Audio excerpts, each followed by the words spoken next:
January 8th, 2024 regular City Council meeting is called to order. The time is 6 p.m. Before we begin, Council, please put away cell phones. If you have personal business during the meeting, please move for a recess. If you are participating telephonically, please mute your phone unless you are speaking. Also, when speaking, please state your name for those streaming the meeting. As a reminder to all attendees, this meeting is being streamed live. The camera is located directly in the back of the council chambers above the clock. Robert's Rules of Orders is the parliamentary authority for council meetings under Wasilla Municipal Code 2.04.090. Under this authority, I respectfully request council observe the following. Number 1, kindly seek recognition before speaking. Number 2, that no member speaks more than twice on the same motion without an affirmative vote on a motion to suspend the rules. Number 3, that no member speaks a second time until everyone who wishes to do so has spoken once. The purpose of recognizing these rules is to ensure the right to speak is equally respected and that this discussion is not dominated. Madam Clerk, please call the roll. Thank you, Madam Mayor. Councilmember Sullivan Leonard. Here. Councilmember Graham. Here. Councilmember Johnson. Here. Councilmember Crafton. Here. Councilmember Velock. Here. And Councilmember Rubeo. Here. You do have a quorum, Madam Mayor. All council members are participating with us here in council chambers. Please stand for the Pledge of Allegiance, and Ms. Velock, would you lead us? I pledge allegiance to the flag of the United States of America and to the republic for which it stands, one nation, under God, indivisible, with liberty and justice for all. The first item of business is approval of the agenda. Before changes are discussed, are there conflicts of interest to declare? Madam Mayor, on the agenda is ordinance number serial 2401, amending the fiscal year 2024 budget by appropriating $138,000 from the general fund balance for additional scope of work for paving 2023 to 2024 contract. I want to make the public aware of my relationship with Big Dipper Construction. The road paving contractor, Big Dipper Construction, is owned by my father. He is not a member of my household, and I have no financial interest in his company. Thank you. Are there changes to the agenda? Mr. Graham? Thank you, Madam Mayor. I'd like to pull item 8.4.2, AM 24-02.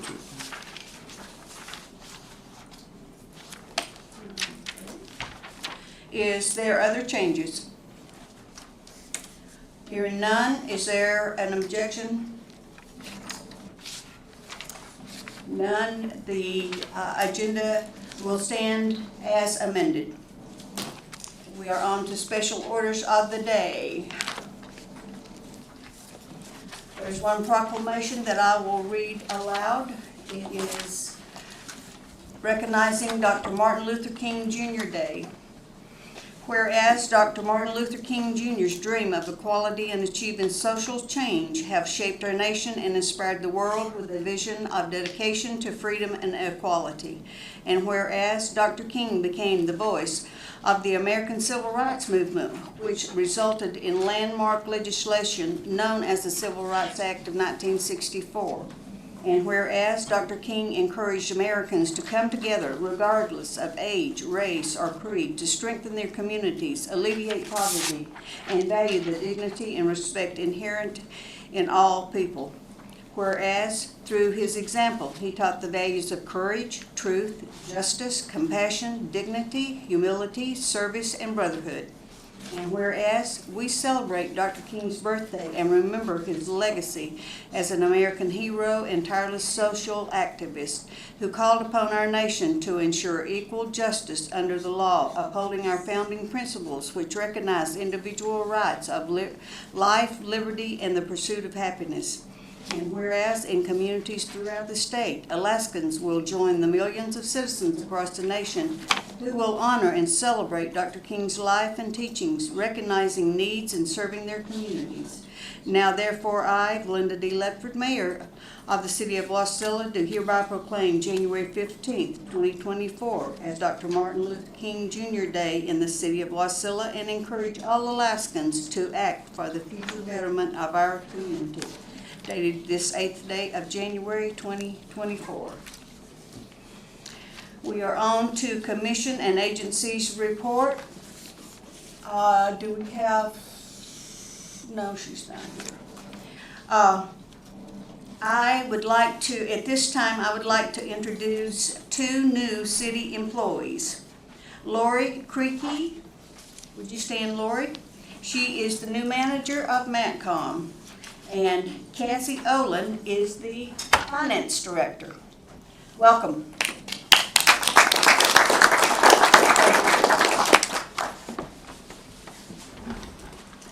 And is there a representative from Wasilla High School?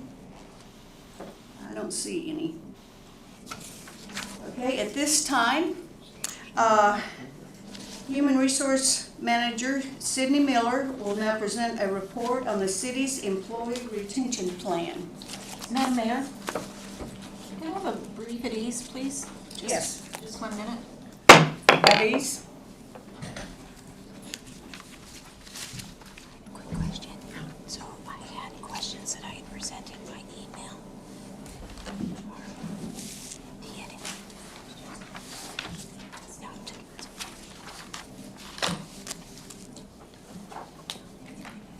Jamie, with regard to the age vote.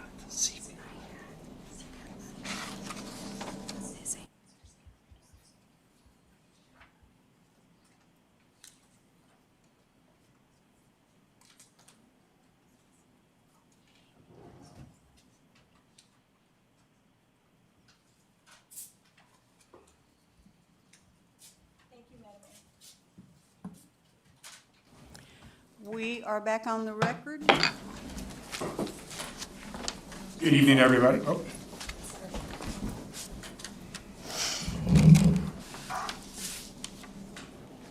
Your microphone. I speak so loud, I don't usually need it. Sorry about that. Okay, Mr. Miller. Good evening, everyone. You will actually see as we go through this that we have made a few corrections and changes to this presentation as we did further analysis this week, and actually even today, up to about 2 hours ago, we were still making some changes to it. So you will actually see as we go through, there has been a few changes to the slides, and I will try to point them out as we go. The first slide here is actually our vision statement and our goals for the Human Resources Department. I will just actually go through a couple of them. If you look in the first paragraph, what our main goal going forward now is we aspire to be a catalyst that makes the city of Wasilla an employee of choice in the valley. So that when people, the first person they think of for jobs when they are looking is the city of Wasilla, and that is our goal.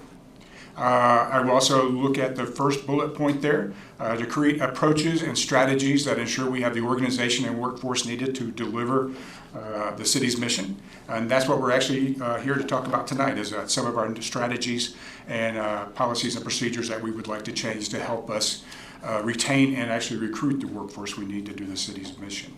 Then we'll go through probably the last bullet tonight too as well. Drive effective and efficient HR operation systems and processes that demonstrate the stewardship of the city's resources. As we go through here tonight, you will see that we have made a lot of financial analysis in this. We understand that the HR budget is probably the largest budget. It is the largest budget in the city, as it is with most municipalities. So whenever we make changes to it, we make sure that it is good for the current budget, but also good for future budgets, so that we maintain stewardship and that it is budget friendly going forward, so that we have a sustainable employee cost going forward for the next 5 to 10 years when we make these decisions.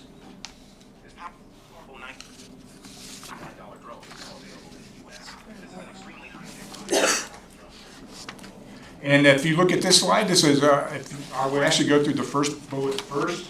The third bullet first, because as you see in the last 8 weeks, or last 10 weeks, we lost 8 employees. But in my first week here, we actually had 5 resign.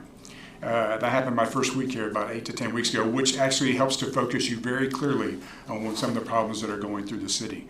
And so the first thing we looked at it was our turnover percentages. So as you look there in the last 4 years, what has happened? 2020 was because of COVID, nobody was leaving. That's why it was down to 17%.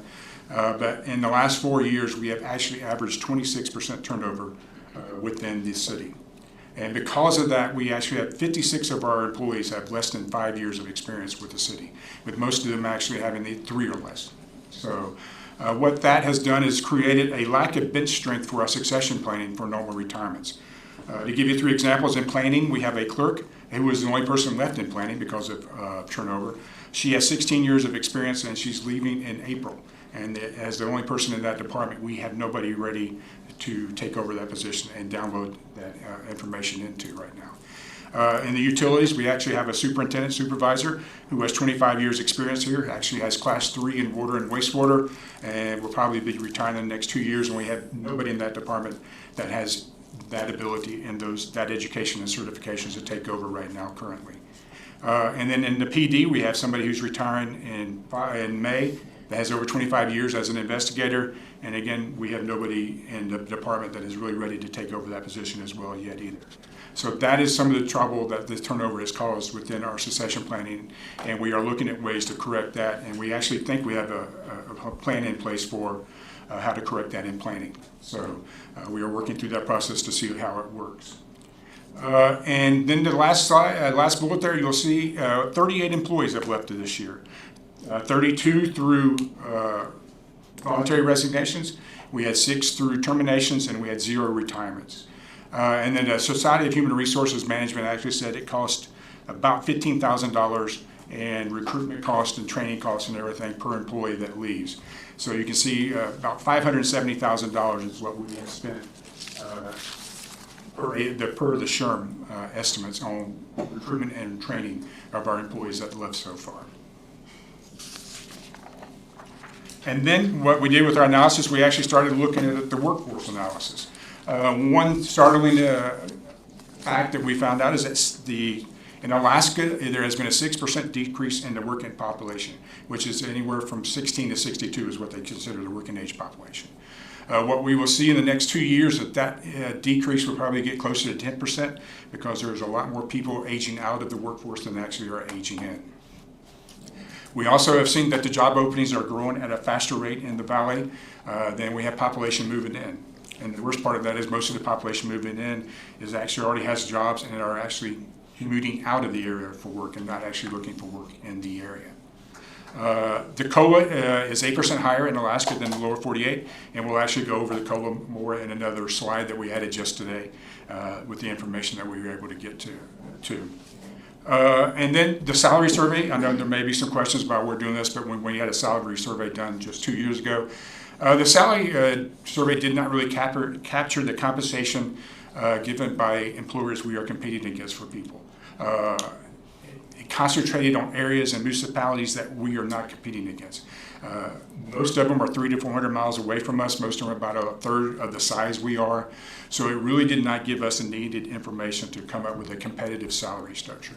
It did not also really count the private sector jobs, which we are recruiting against here in the valley. They did not go out to do that as well. So that's why we are looking at trying to do a new salary survey where we really focus on what we need to help come up with our new salary structure. And then you can see that the benefit structure that most municipality has and most organizations have is actually designed for a generation of people who are retiring and not the generation of people we are recruiting. So not tonight, but in the later on this year, you will actually see us come with recommendations on how to change that benefit package to recruit people and hopefully retain the newer generation that we are recruiting. We also looked at how we could actually start doing better at partnerships and actually recruiting people within the valley. One of the first things we did, we started building relationships with the local workforce development organizations. So one of the first ones we contacted with Job Corps, who actually has shadow possibilities for our utilities, and we have actually already hired one of the people from Job Corps to be in our utility program. So we are actually looking at Job Corps, or we're going to go out to the local high schools and start some internship programs, start talking to principals and guidance counselors to start some internship programs, and also to get involved in the schools, get involved in the science fair, the career days, and everything like that, because we have to start educating newer generations on the jobs available within the city, that most of them do not realize the number of careers and number of jobs that are actually available in the city. They just see the city. Sorry, Sydney, I didn't mean to interrupt. Oh, anytime. Okay, I love the concept of reaching out and working with Job Corps and the local high schools. Are you also connecting with the Matsu College with regard to some of their, hazmat and other careers that they have there that are, I think, pretty much an associated degree that may fit with some of the positions we have here? Yes, that is the other thing, especially for our professional positions. We will start going out to the colleges and looking for engineers, financial people, planning people. But that is also one of our next steps, is to get involved with the colleges as well. Because we need to start branding at every level, not just, most of our jobs are at the lower levels. So we're trying to start there because that's where most of our openings are. And then we'll move our way up to the colleges so that we can start getting people for our succession planning into those positions as well. Thank you. But all of this is actually to build our brand within the city and within the valley so that people actually start recognizing the city of Wasilla as a place for employment. The next part of our analysis was actually the financial analysis that we started looking at. If you look at, you can see that you had the budgeted, you had the actual, and then we had the savings. For fiscal year 2024, we actually had 4 months of expense, so we actually just projected that out. All total, in the last 4 years, with this year being projected, there's been a $4.4 million in savings in employment costs that has been sent back to the general fund. And most of that savings, I would probably say a vast majority of that saving is because we have been understaffed in our budget, from our budget numbers. So that's where most of that savings comes from. Other than that, there's really not a lot of savings you can get from your benefits except from being understaffed right now. And then we actually looked at specifically this year what would happen. And you can see the budget, and then we have the actual. You can see the savings. And then what we did was actually put a cost to what we think it would cost to do some of the things we are looking at. Those are just projected numbers. And you can see where they come in, and then that projected number was just multiplied by 2, and you see the last column what that would be for a fiscal year. So that's where we came up with that. And also, if you want to know, HR did not come up with all these numbers. We actually had finance look at them as well. Make sure they're awake back there so they can answer questions as well. Sydney, could you go over how you came up with these numbers again? On this, we actually, we had 4 months of employment cost. So we multiplied that by 3, and that's where we came up with the number there for 19 million. And that's where we came up with the 1.398 million in savings. And then again, finance looked at the cost, ran it against the numbers that we had with our people, and that's when they came up with the 528,000. Mr. Gray. So what you're calling savings here is really just unexpended funds due to open positions. Correct. That is what It's we're. not savings, it's. What is savings because it's not being spent. So it's budgeted money that's not being spent. But we're trying to spend it. We're just unable to spend it because we can't find people to. That is a way to look at it, yes, sir. Thank you. Anything else? And actually, I guess it did not get into this one here. But we actually had another slide that we entered today where we looked at the CPI versus the salary changes in CPI. And right as of the last 3 calendar years, there's been a 19% increase for the national average, around a 17% increase for the Anchorage average. And our non-reps right now are 5.15% below the Anchorage CPI over the last 3 years, and 7.91% below the CPI for the national average. So that the CPIs we gave out were actually below what has been given out in the national and the Anchorage ones as well. Not sure what happened to that slide, but it was entered about an hour ago, so it may not have made it into this one here, so.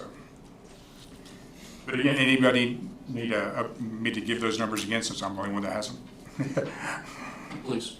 And actually Ted can tell you, actually, Ted, you got your hand up? I was just going to add to what Sydney was saying is, and again, somehow it would have been, and we can have that schedule for you for next week. But what has happened is, for the non-reps, it's about 7.96. I'm going off my memory now. Anchorage CPI was approximately 14.85, and the US is approximately 17.87. But of course, that's total projected, because as with everything, the US and Anchorage come out on the 18th for their final for the end of the year. And the reason our CPA hasn't been kept keeping up with the actual is that we've been going off a 3-year rolling average for the CPI, which works very well when you're fairly stable, so it takes out those fluctuations. But then when you have a large increase that's very rapid, that 3-year does not match the actual inflation that employees are facing, or the private sector, which can move much faster than municipalities for the most part, if that makes sense to the council. Madam Mayor? Mr. Leonard, you talked about non-reps having CPI at 7.96. So what is it for union? Well, through the mayor to council member Sullivan Leonard, it depends, and that was the nice thing that our schedule would show, is there's different amounts. I believe 302 and the non-reps are at 7.96. The WPED was approximately 12.96, and 341. The PD. Sydney Was around 14 something. No, I think they were lower. But anyway, they're. Oh, yeah, that's right, they are lower. Yeah, I was around 13, yeah. I was looking at the Anchorage average. And so there's difference based on negotiations. For example, in 2023, I believe the police did not have a CPI adjustment. They had an actual increase to their schedule of 7%. So anyway, there are differences based on negotiations. And again, for the non-reps and 302 especially, it's been based on a 3-year rolling average over the last, I don't tell you the truth, know the number of years. And again, that worked really well when you're into 1% to 2%, because then it just kept going on smoothing out the fluctuations. But again, I believe in 22 it was like 4.8% increase for Alaska Anchorage CPI, and then 23 it was 8.1% for the Anchorage CPI, and this time it's going to be into 2 to 3%. So it's still fluctuating, but the level has increased. And that's where a lot of times that you do have to do salary table adjustments like the police did to reset it once that you have where you go up to a different level. Madam Mayor, just to follow up on that. So are we looking then to raise most of the salary levels then to match WPD or the Muni at about 14.8%? I would say that's coming up, and the Excellent. next slide is the recommendations that administration is looking at. And We'll answer that the next slide, and if we don't answer it fully, we'll come back. But the numbers again was on the anchor. Oh, I'm sorry. I can follow up with Mr. Leonard. So I think that 3-year rolling average, I mean, that predates you as finance director, does it not, Mr. Leonard? To tell you the truth, my gray matter, Madam Mayor, to Councilman Graham, it could have. Actually, when I was here, we were actually using a cost of labor, so it doesn't me, because at the point in time when I was the finance director, we weren't actually basing our salary schedules off CPI.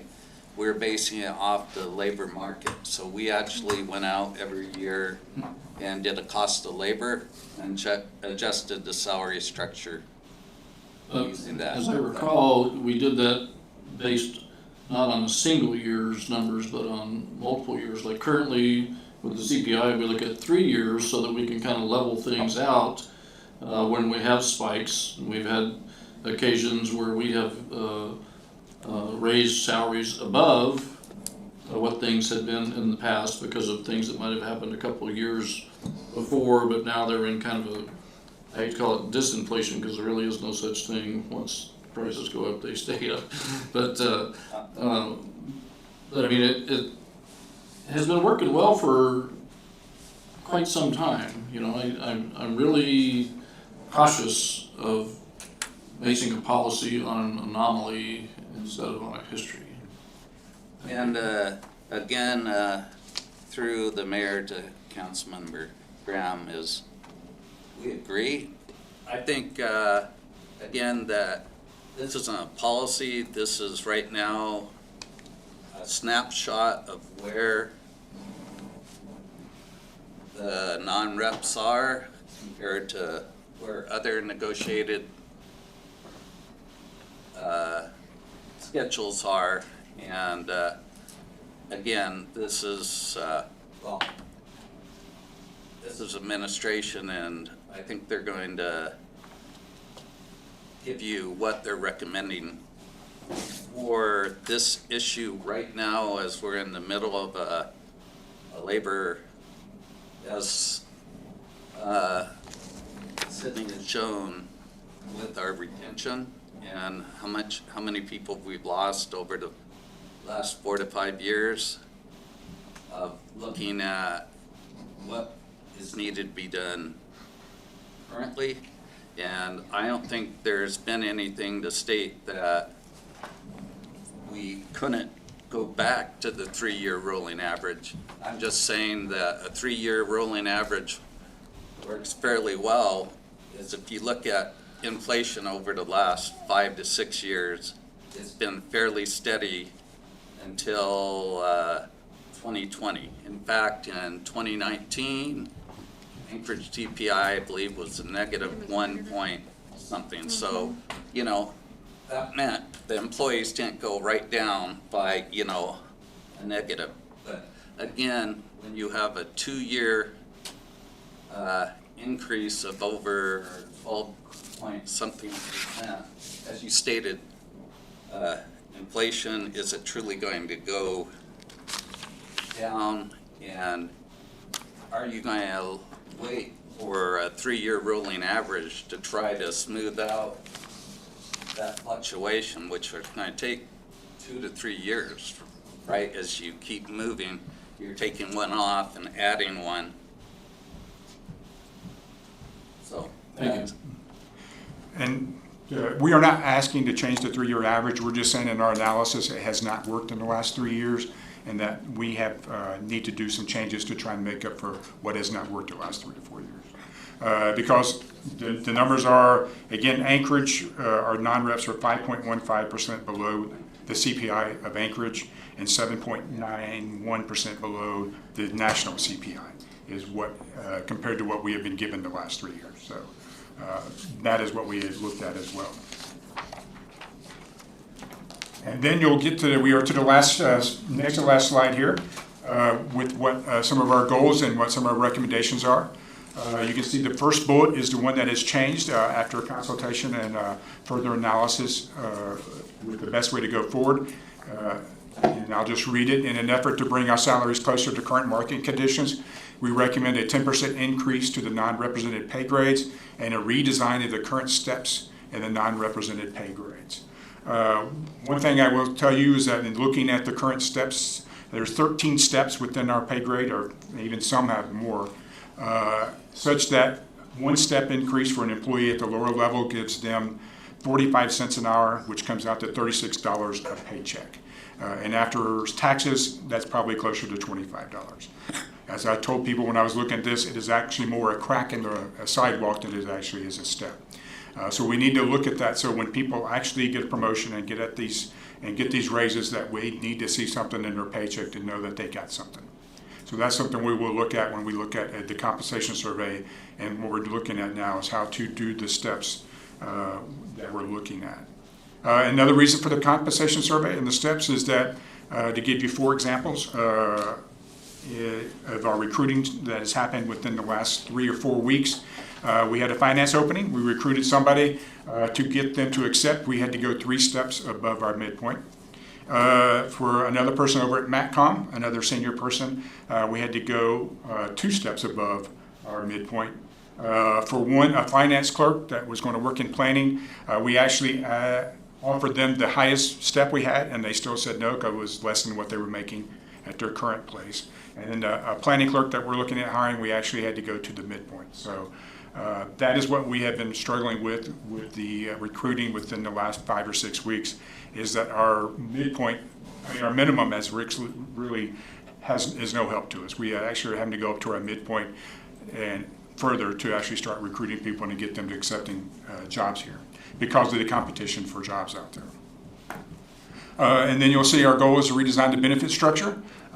You hopefully will be voting on the ERP system that will get us HR and business processes so we can get some extra software in here.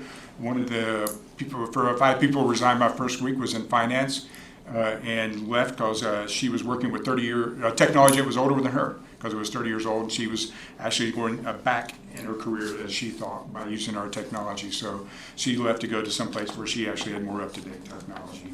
And the last was actually building our brand within the city and the valley so that we actually have people coming to us. Because the biggest change that governments in most places, especially municipalities, have seen in the last few years is that we used to be able to post a job out there and everybody came to us.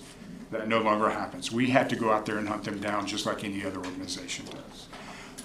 And the things we are recommending really are a tourniquet to stop the bleeding, to stop the people bleeding, so that we can do a better and more in-depth analysis of what we need to change, so that we can start retaining our people, start training our people, and we can start promoting from within instead of trying to go outside and hire all our senior managers. Because the best thing you can do for a municipality is promote from within. Because institutional knowledge is the biggest way we make decisions here. And the more institutional knowledge you have leaving you, the less, the worse your decisions are. And then I will just say if there's any more questions. Mr. Graham. Yeah, I have several. Surprise. So on page 2 of your plan here, Human Resources Retention Plan, page 2, the lower right-hand corner, that one right there. You talk about facilitate organizational change and alignment. You didn't talk to that?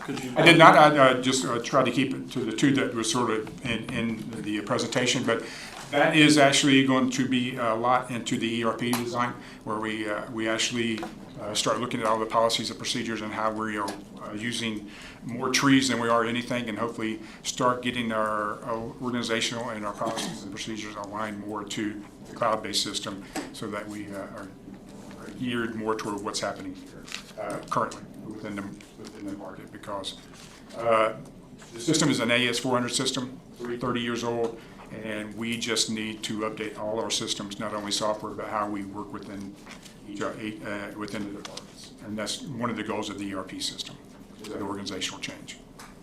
Thank you.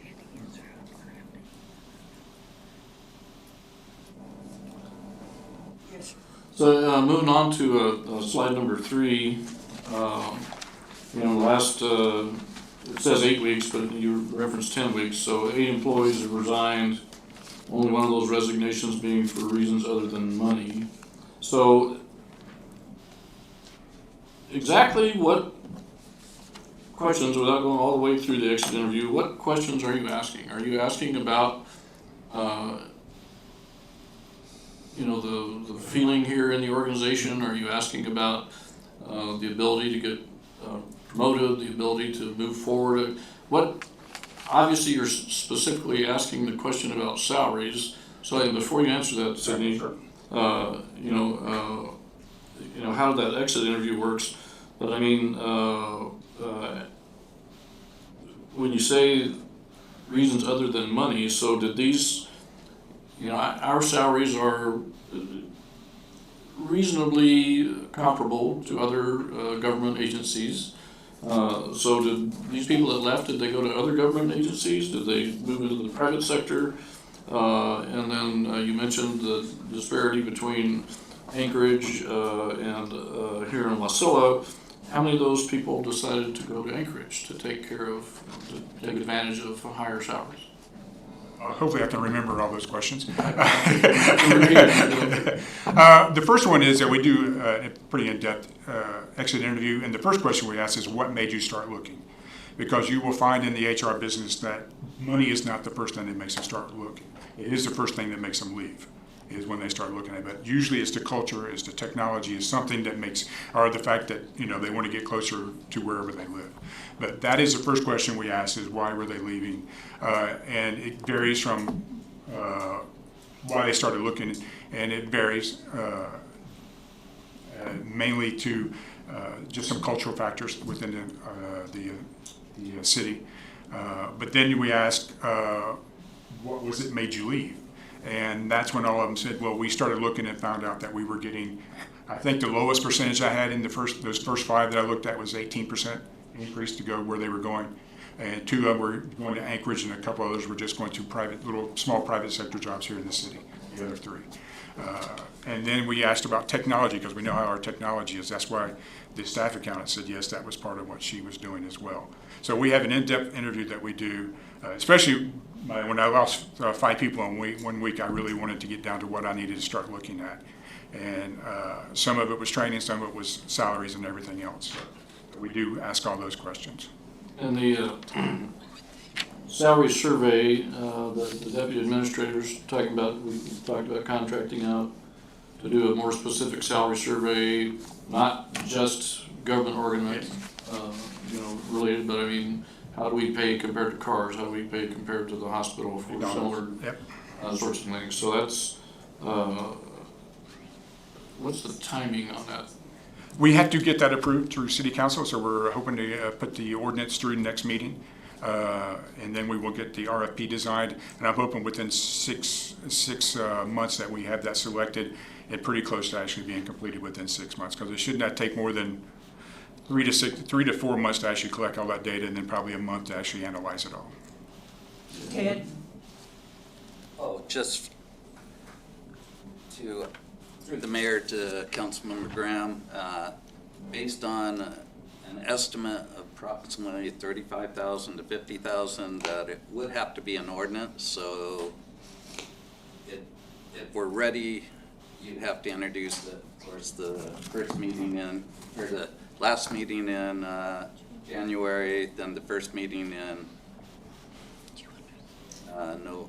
February.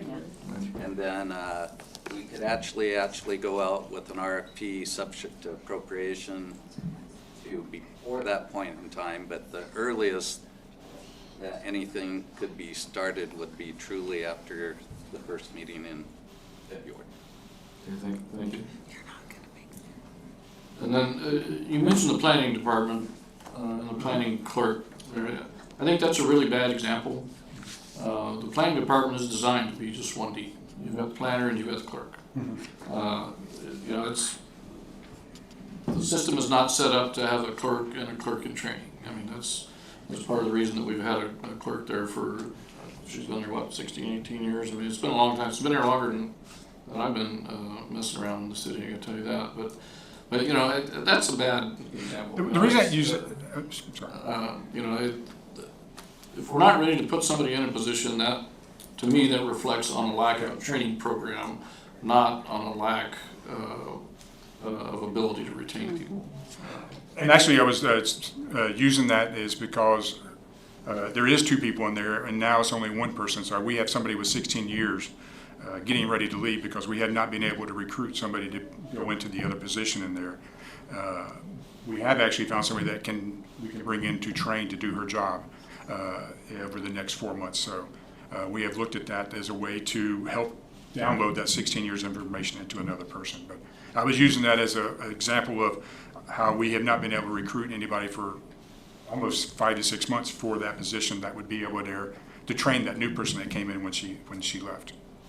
Okay, well, and that whole department is, you know, going through a lot of changes there, so. Also, your last bullet there talks about cost to hire new employees, $15,000, and you said that's from SHRM, the Society of Human Resource Managers.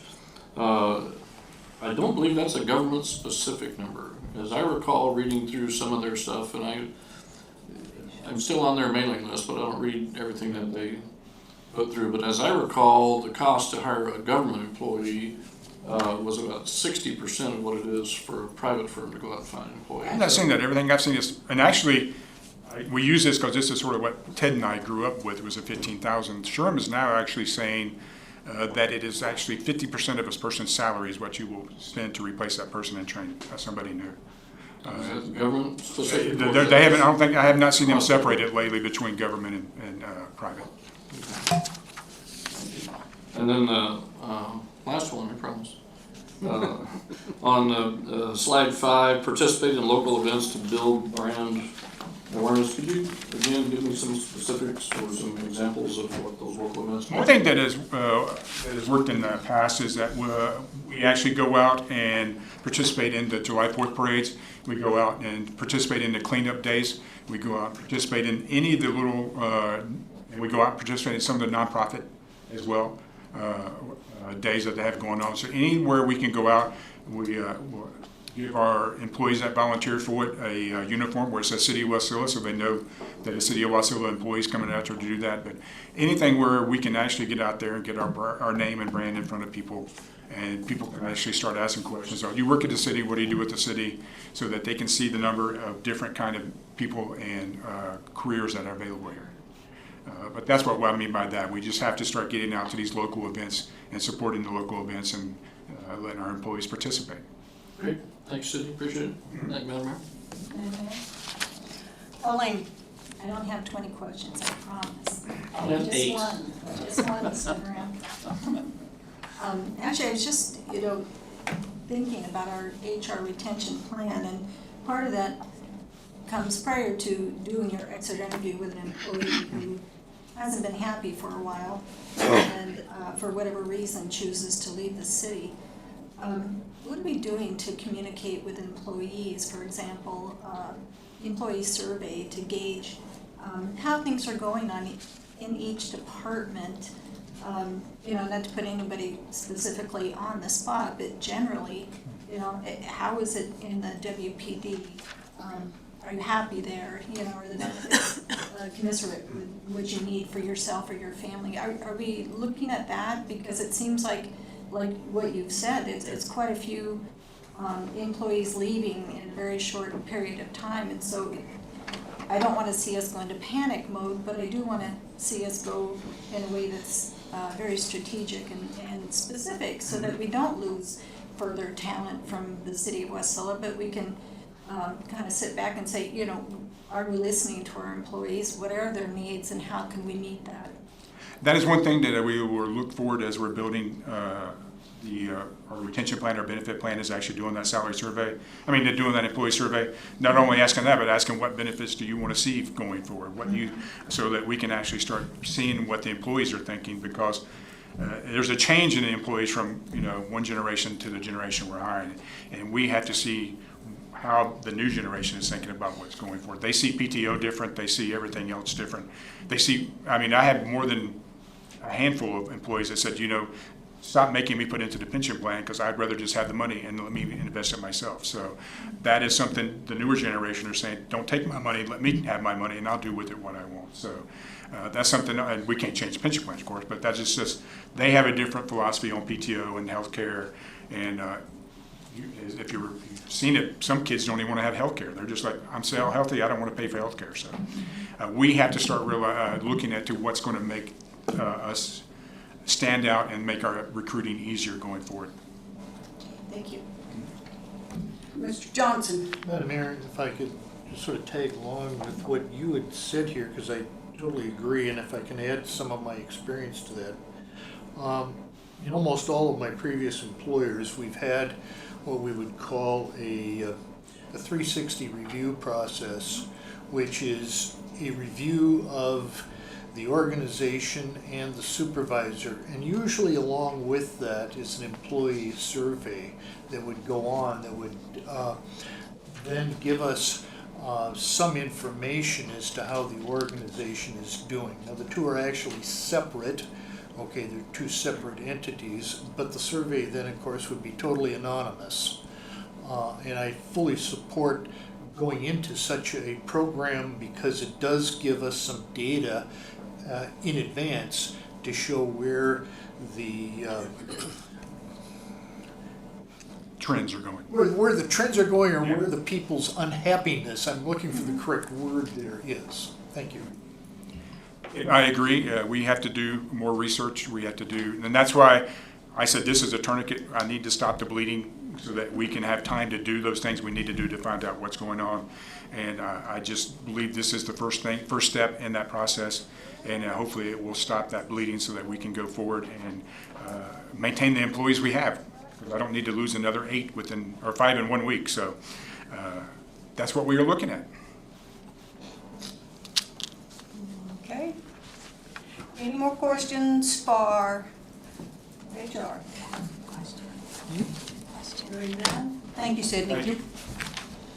At this time, I would like to have Dan Stearns come up and speak about the 911 outages.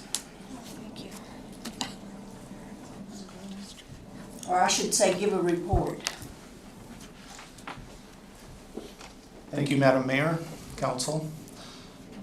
Daniel Stearns, the interim manager at the MACCOM Public Safety Dispatch, and I want to provide an update and some information about the recent outages. I'd like to begin by saying that the design of the system has been in place since about 2009, and there has been no issues with the performance of the system in that amount of time, basically 14 years, from 2009 to 2023. The system call handling is provided by a company, Solacom, and it's software as a service, or in this case 911 as a service. That basically 911 as a service is the Solacom provides all the equipment for that call handling equipment. It's servers, switches, routers. They configure all the equipment to their specifications, and they maintain the system. In those 14 years, we haven't had any outages until November. And I'd like to add that I've been in this business 29 years and I've never had a 911 outage until November. It's extremely rare.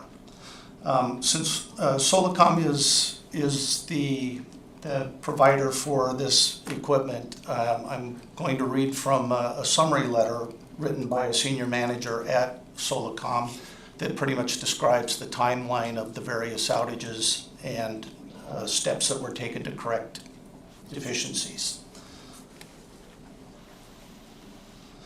On November 14th, 2023, MACCOM and Palmer Police lost the ability to process calls. After investigation, it was determined that the antivirus auto update service was the cause, and Solacom proceeded to disable this function. A root cause analysis was provided to MACCOM on December 5th of 2023, providing a detailed outline of the issue and corrective action. On December 14th of 2023, Solacom proceeded to install a new antivirus and no further issues were reported. On December 21st, 2023, both sites reported their inability to process calls. The issue was escalated to our engineering team, who implemented a script to capture additional data to assist with troubleshooting. There is no known correlation between this issue and the one reported on November 14th of 2023. I want to stop here just for a second. Solacom's going to be using some acronyms, and I think it'd be beneficial to know what these acronyms are. A PBX is a private branch exchange that is part of this overall 911 call handling network. There are two that are involved in the system. The City of Wasilla maintains a PBX, and the City of Wasilla maintains a PBX. And so I'll go back to the summary. On December 24th of 2023, the issue reoccurred, and with the additional data captured, Solacom Engineering was able to determine that the Palmer PBX was causing this problem. The Palmer PBX was generating a SIP message. SIP is Session Internet Protocol, and it is a type of IP phone system. To quote the message, it's quote, SIP /2.0503 service unavailable, end quote, to the Solacom system with an incomplete reason cause. This reason cause is required by the Solacom system to properly process the message. The incomplete message resulted in a core system component to enter a loop which quickly consumed all of the CPU resources, resulting in the Solacom system to stop processing new calls. I'd like to stop again and provide a little more insight as to what this paragraph is and how it all transpired. The dispatcher at Palmer made a phone call from the workstation at the Palmer dispatch. That call didn't go through, and the Palmer PBX returned a message to the Solacom system that Solacom could not accurately process. The server, the CPU, spun up, and the built-in redundancy of the system indeed kicked in. There are two servers, one in Wasilla, another one in Palmer, and the primary server did its job. This is not supposed to happen. I'm going to route all traffic to the backup server. That's when the second call was placed, and there's only about 30 seconds between the two calls. And so the second call was placed, the second server received the same error message and the same result. The second server spun up to 100% CPU. Now both servers are out, the redundancy was defeated, and 911 is out of service. Back to the summary. Since the PBX system is outside of Solacom's responsibility, Solacom advised MATCOM to contact their PBX vendor to investigate. As a temporary workaround, Solacom proceeded to reroute all 907-408 XXXX numbers, which were identified as generating the 503 service unavailable message from the Palmer PBX to the MATCOM PBX. That is, Palmer PBX was generating a problem, MATCOM PBX was working as it should. All calls that were associated with the telephone number that caused the problem were then routed through the MATCOM PBX for successful processing. On January 4th of 2024, the system was again unable to process calls. The system was restarted, and it was determined that the Palmer PBX was again providing 503 service unavailable messages with the incomplete reason code for a different range of numbers, no longer the 907 limited to the 907-408 numbers, that whole block of numbers. In agreement with MATCOM, Solacom rerouted all outbound calls from the Palmer PBX to the MATCOM PBX. Although the root cause of this issue is triggered by the Palmer PBX. Solacom Engineering is implementing a patch to accept the incomplete reason cause generated. The patch will allow the Solacom system to process the incomplete reason cause and generate a busy signal to properly notify the call taker that the call cannot be completed. This patch will be available and applied on Wednesday, January 10th. That patch was actually applied today and it was successful.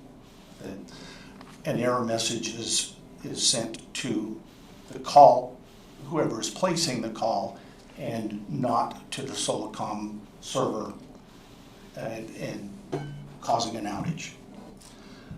This letter is signed Benoit Monet. He's the Senior Director of Service and Support at Solacom. Pauline? Thank you, I appreciate this report very much. I was watching on Facebook and other entities, social media, talking about the outages, and you know, people get concerned and there's a little bit of a panic factor when people feel like they can't call 911 and get connected for help, for whatever emergency they may be involved in. So we now have a patch in place, and are you like 100% sure we're not gonna have this happen again? I am not. No, All right. I wish I could answer in a more affirmative way, but it was initially thought that it was an antivirus that was causing the problem, and that it was determined, no, that's not. Am I more confident now than I was a week ago that a solution has been found? Yes, I am, and at a minimum, there's a workaround in place that I'm pretty confident that calls being routed through the MATCOM PBX is going to eliminate the issue of error messages going through to the server and then ultimately denying service. That sounds great. Just to follow up, Madam Mayor, the press release that came from the City of Wasilla was very much appreciated, and I did feel like it took a little bit of time before that press release finally came out to let the general public know, you know, what was happening and what everyone was doing to fix it. I'm just wondering if this happens again, could we get a more prompt response to get out to the general public, Yes, if I may ask? Yeah? yes. Okay. Thank you, I appreciate that. Madam Mayor, Yes. thank you again for coming, explaining what the issue is. It sounded like part of it was specific phone numbers were the issue, or like a call block number of them? Is that what you said? That's correct, and that was revealed after the December 21st Okay. outage. And actually, the outage on December 24th. What the summary doesn't explain is that on the 21st, the urgency was kicked up several notches by Solacom. And so when there's a certain amount of data that is captured on their monitoring equipment. Typically, all the different processes and third-party softwares on various servers, they run in the background. There's no reason to monitor them, and that is precisely where Solacom found out that the issue was really with a block of phone numbers. They attached what's called a Wireshark on their network. It's a device that's on the outside looking in that got some information that would not have been captured otherwise. And so at the precise time that those calls were placed, Solacom could see server number 1 spin up and route traffic to server number 2. 30 seconds later, approximately 30 seconds later, call number 2 is placed, and the same reaction on the second server. And so it was in that 21st, 24th timeframe that information, critical information was finally captured to really confirm what we thought might be going on.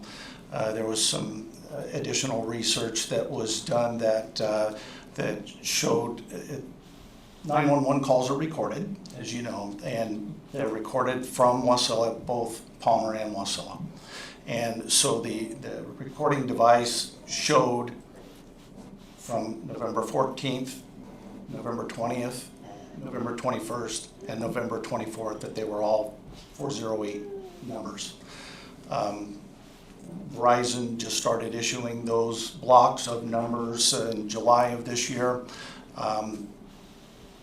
It just a new call plan, and we were thinking that there's something in the dial plan of Solacom that was causing that. Solacom doesn't think that that's the case anymore. And so, yes, to answer your question, it was isolated on the first few outages to the 907-408 block of numbers. The last outage, it was not a 408 number that caused both servers to fail, which led all involved to determine that all calls should be routed directly to the MACCOM PBX. Follow up, Madam Mayor. So was it a different set of block of numbers at that case that they had? It was a landline. It was 451-5100. That's the landline number to Alaska State Troopers in Fairbanks that surely would have been called from Palmer many, many times successfully.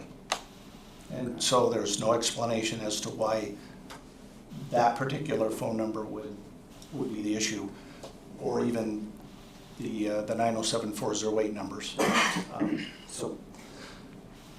then you mentioned as well that instead of the server getting the error message, the person that's making the call is getting the error message, and basically are they not getting through, or are they just getting rerouted? Not getting through. Okay. And that is from the Palmer PBX alone, and that patch was applied today.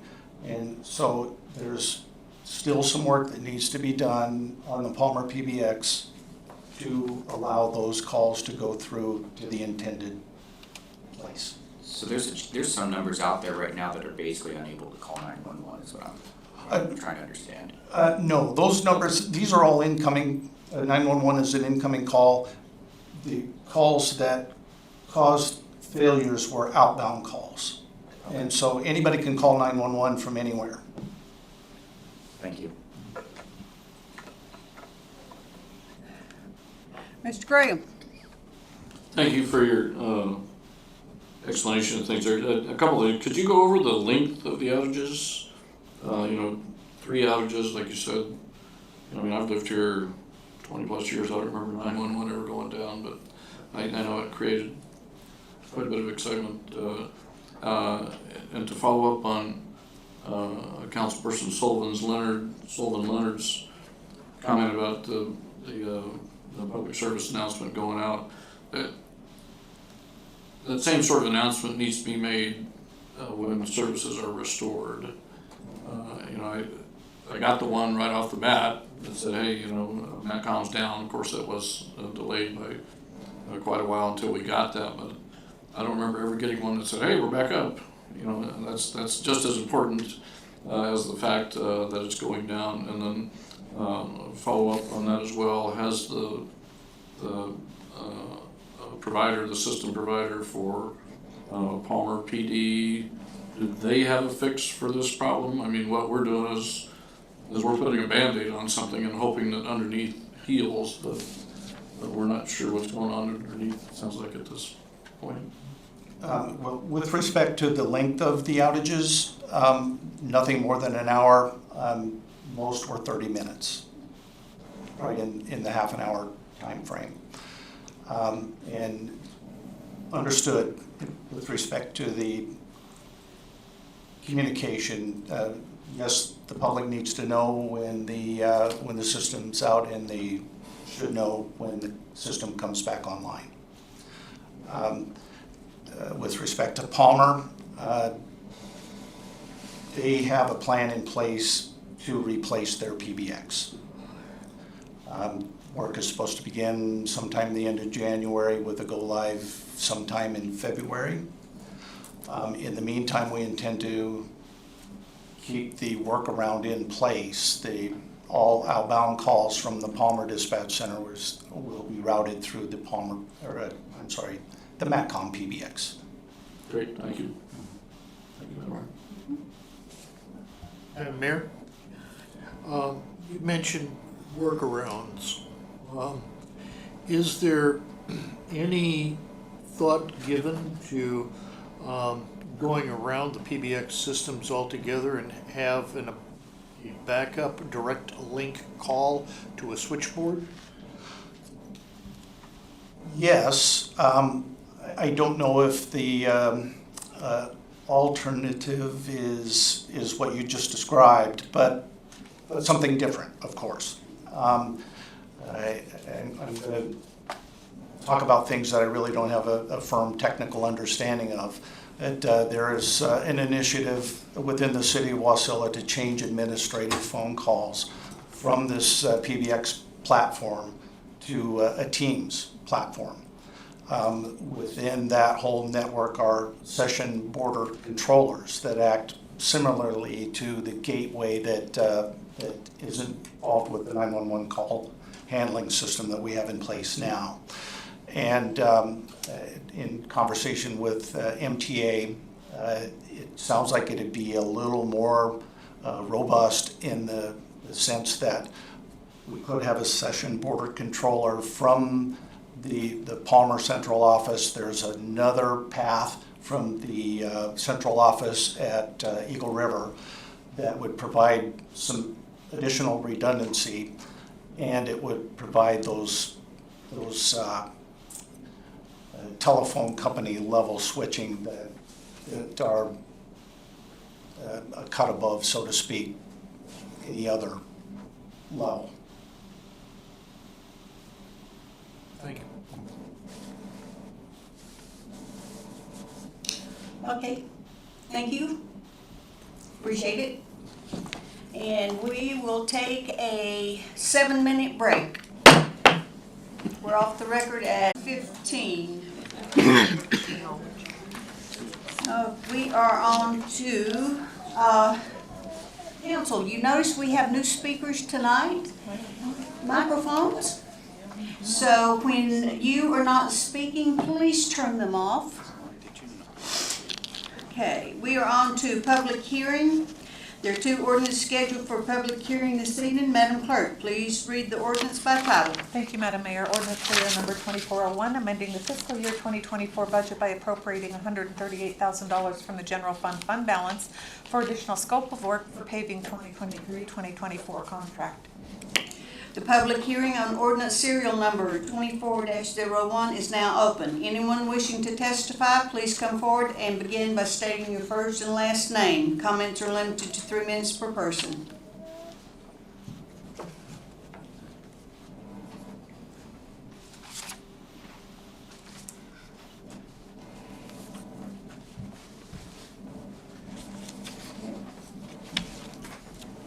Good evening, my name is Kirby Coman, Coman C-O-M-A-N. I live outside the city. Although I do play softball, and we have a good time out there. And I see that paving some of the softball fields is in this ordinance here.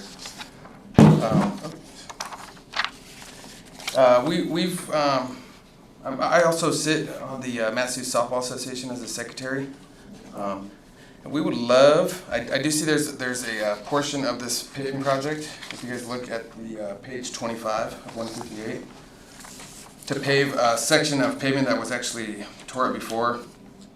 Right to the south of that, to the side of that, you'll see the dugouts. Right to the south of the dugouts is where our porta potties sit.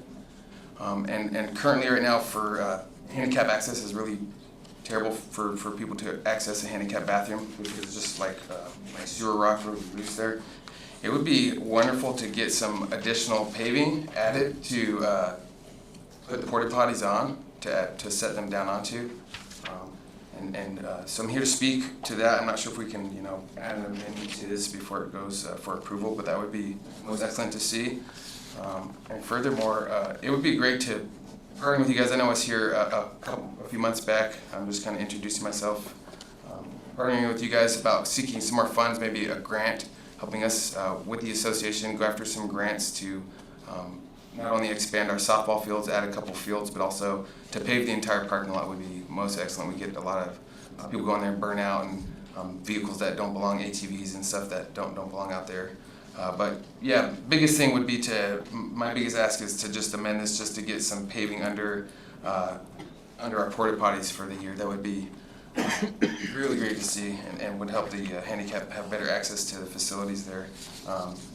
And I know that we're talking about adding some bathrooms, some plumbed-in bathrooms there, but we've been managing the fields for some years now, and just to see some improvement there. I see that the soccer fields across the way are getting the full parking lot and the paving, which is great to see. But the softball fields, we would love for some of that to get taken care of as well. So thank you for the time today, and thank you for the job that you guys do up here.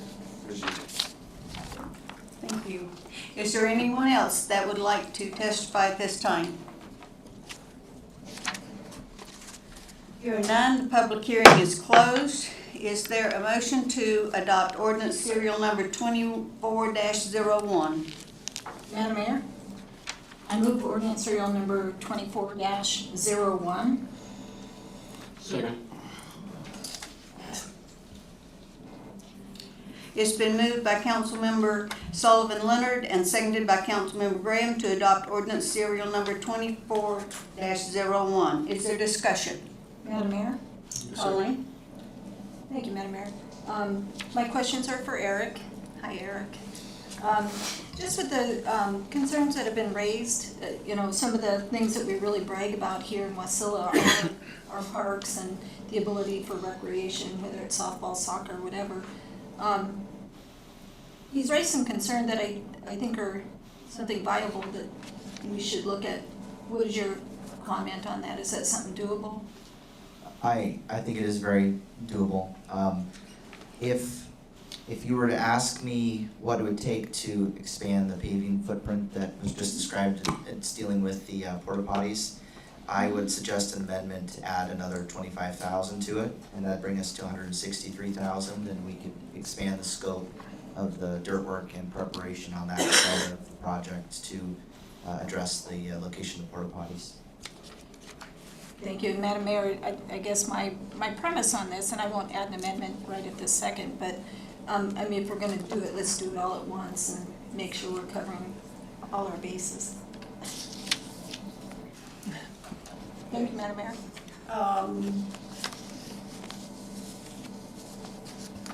Councilperson Sullivan Leonard, Yes, ma'am. I'm going to let the clerk weigh in on this. Just through, Ms. Wells, are you on the phone? So through the chair to Councilmember Sullivan Leonard, generally during for public notice purposes, we don't amend up a budget up. We can amend it down, but we don't amend it up.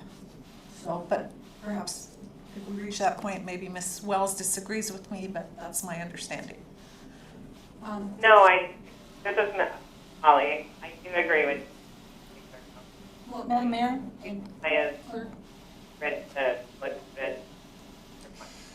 if council agrees on this particular amendment, why would there be an issue? Truly. Again, and Holly, you can weigh in here, it's because when we noticed it publicly, we said 138,000, and so because it involves public funds, the rule of thumb is you don't go above that, you can go below it, but that's the threshold. But it's not my decision, No, that's our worry is that when we publish notice, the interest in weighing in based in part on impact on physical first of the community. So if we're going to impact that will increase, we want to ensure that we provide that notice. So anyone comment on that? Madam Mayor, I'm sorry, I'm having a hard time hearing you, but instead of an amendment today, we can bring back something else then that would then add the necessary funding that we would request for this. Thank you, Madam Mayor. Madam Mayor? Mr. Johnson? So, going along with what Colleen said, is this time critical? I mean, if we were to delay this one meeting, would that hurt anything as far as bids going out or bids being received? Just bring back Mr. Johnson, you can, if you want to pass this one tonight, you can pass it, and then you would just bring back another ordinance. Because you're still not going to be able to up the amount, because it's already been published to the public.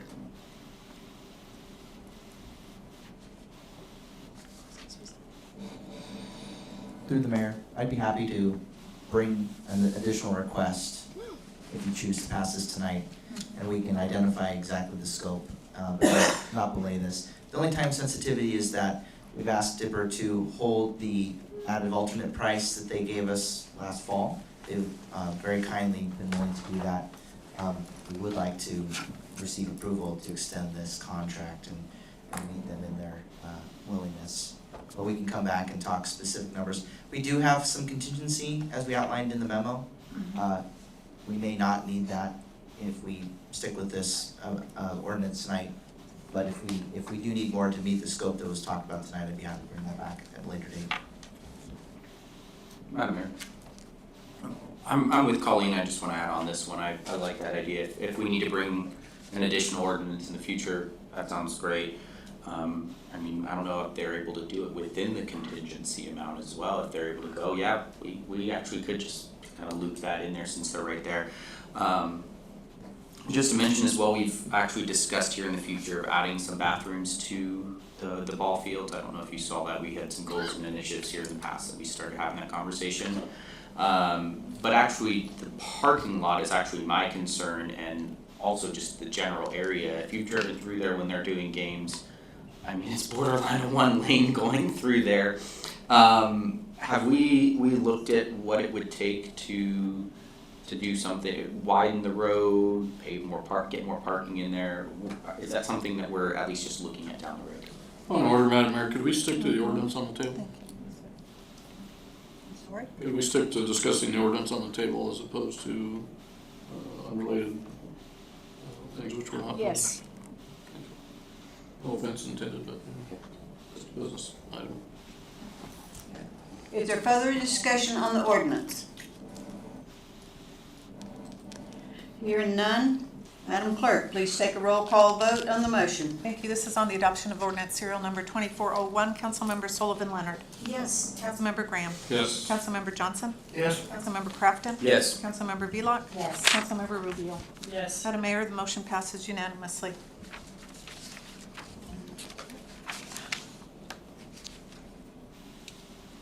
Okay, and Madam Clerk, are we going to bring, I know ordinance serial number 24-02 was moved to new business?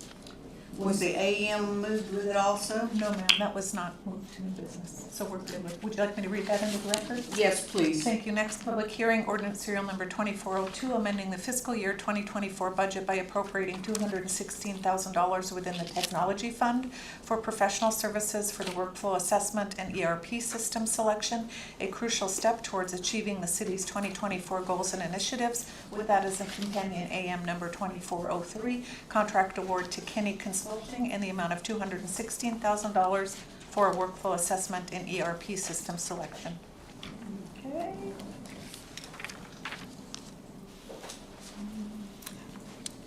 And the accompanying AM goes with it, which is AM number 24-03. The public hearing on ordinance serial number 24-02 is now open. Anyone wishing to testify, please come forward and begin by stating your first and last name. Comments are limited to 3 minutes per person. Seeing no one, public hearing is closed. Is there a motion to adopt ordinance serial number 24-02? Madam Mayor, I move ordinance serial number 24-02 as well as amendment number 24-03. It's been moved by Councilmember, I need a second. I second that, Madam Mayor. It's been moved by Councilmember Sullivan Leonard and seconded by Councilmember Velock to adopt ordinance serial number 24-02 and AM 24-03. Is there discussion?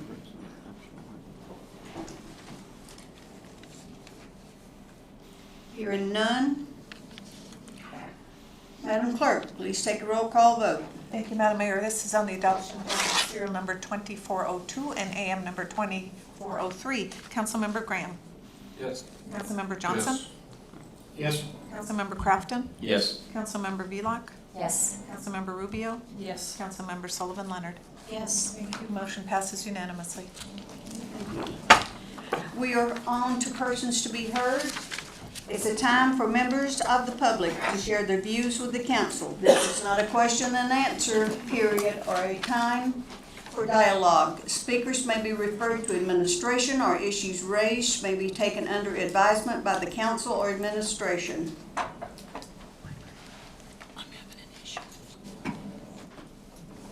Okay, and the first up is Keith Jones.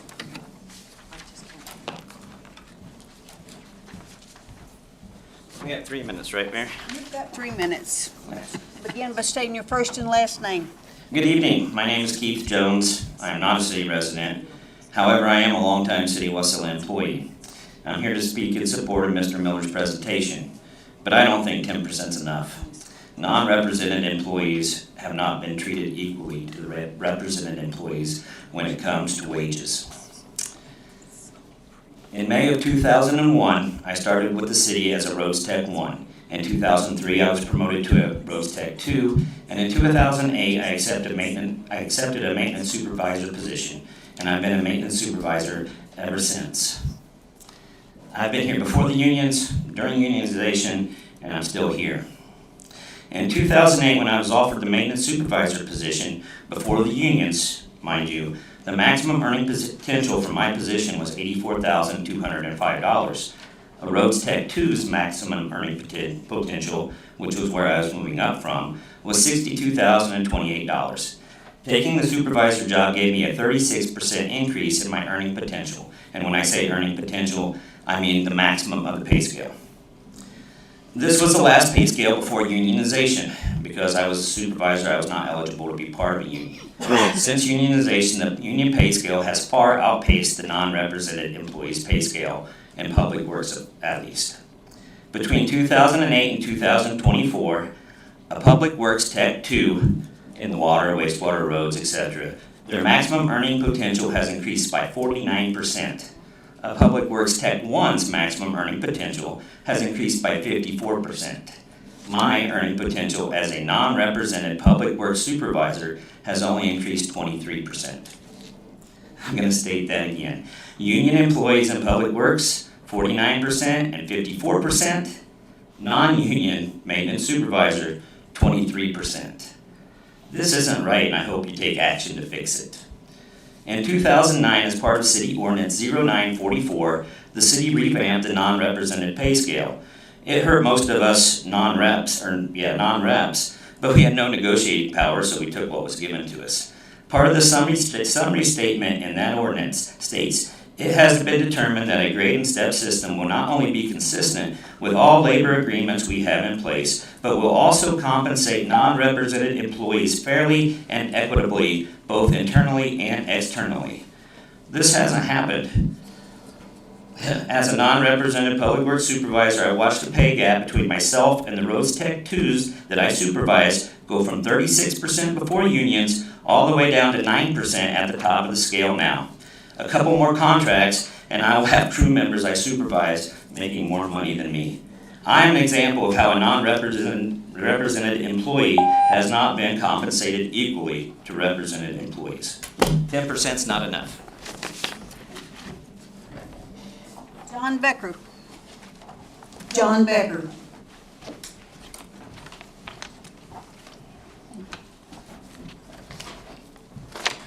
please begin your testimony by stating your first and last name? John Becker. I'm also a City of Wasilla employee and also a city resident. I have been working here with the city for almost 24 years now, going on 25. And I would like to state that I agree with Mr. Jones and some of what Mr. Miller is trying to do with raising our wages as non-representatives. As Clerk Newman knows, back in the day, council, we used to meet with you twice a year to confer and be able to speak our grievances and hear what we can. That was taken away when the unions were brought in. And we no longer have that option to speak to you. And coming here tonight is a little bit nervous for me to complain about my pay, which I enjoy. I enjoy working here. But the other thing that needs to be brought up is Code 3.5504B3 states the relationship between the supervisor and their subordinates. That is not being maintained. Just as Mr. Jones just stated, that we are down to almost, my numbers are 7%, and with their overtime, they make more than I do, and that's not fair. The other thing that's not fair is with the steps, it decreases the longer I work here as far as percentage. So it might start out at 20% as step 1, but now after 23 years and step 15 or 13, whatever it is, it's 7% difference. Why do we go downhill? You don't value our work, our leadership. Why are we paying less the longer we work here? So if you look at, and the other thing is when the union started is to look at the differences between all the contracts with 4 different pay scales. The non-rep pay scale, yes, is in compliance with every step being 10% difference and every grade being 10% difference and every step being equally. But when you compare the non-rep pay scale to the 302 union pay scale, that has gone away. And the 302 has taken a grave advantage over their bargaining units. And us being non-representative, we've had no recourse to be able to speak our differences here. So at this point, I would like to say that we not only need to accept a change in our pay scale, but look at how we're being treated, and we should move forward with this retroactively back to July this year if we are allowed to get this increase. Thank you.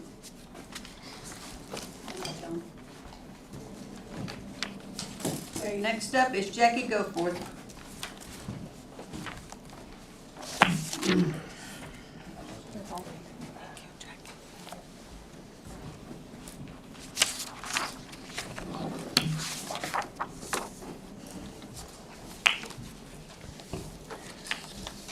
My name is Jackie Goforth, and I'm going to talk from a very large scope down to the Wasilla Library. I don't know if you know it, but there is a movement right now to normalize pedophilia. It started with the WHO, the World Health Organization. They have a sexuality education matrix in their handbook that they put out in 2020 that says that you should teach children between 0 and 4 to masturbate. Now, you've got the article on it, but here's the real booklet. Now, the UN got involved in March of 2023 when they put out a handbook on judicial stuff that says if you have sexual relations with someone 14 years old, it's not a crime. Now, California got involved with their HB and SB 145, and it says that it's not necessarily a crime. The judge can decide to have sexual relations that are vaginal or anal, if you're gay, with someone 14 years old, as long as it's consensual and you're not more than 10 years older. Now, the LGBTQ movement is involved in normalizing pedophilia. You've heard of Pride? Well, the next one you'll see is their Twitter page. There's a Twitter page for MAPtastic. MAP stands for Minor Attracted Persons. That's what they are pushing, minor attracted persons. And you want to see the website there? The website says that they're determined to stop discrimination of pedosexuality. Now, there's a picture there. You need to probably see it. It's number 5. It comes from a Pride parade in LA last year. And it shows 2 gentlemen. And they've got, one of them's got a 5-year-old on his shoulders who is deep kissing one of the men. And there's a lady standing there smiling because this is what normalizing pedophilia looks like. The next one you're going to see is what happened in New York at their official Pride Parade. On the 25th of June, they actually were chanting, "We're here, we're queer, we're coming for your children," over and over. And that is in a video that's on NBC. Now, let's get into drag shows. Are drag shows pushing pedophilia? Well, let's look at one from Ohio. I gave you a picture of it. And it's got a drag queen, and it's got some children in chairs, and there's some neon signage on the wall in big letters, and it says, "It's not gonna lick itself." Now let's bring this down to Alaska, shall we? 2 days ago in Soldotna at the public library, they had planned a drag queen story hour. And it was featuring drag queens, and one of them's name is Ivana Kishikok. I gave you the flyer for that. Now, anytime there is a Democrat, liberal, leftist, progressive Congress, they pass huge budgets to do this. And in 2022, they passed a $1.7 trillion omnibus that has almost $1 billion devoted to pushing this. And that comes down to grants to make sure these books are put in libraries. Thank you. Okay, the next up is Karen Lewis.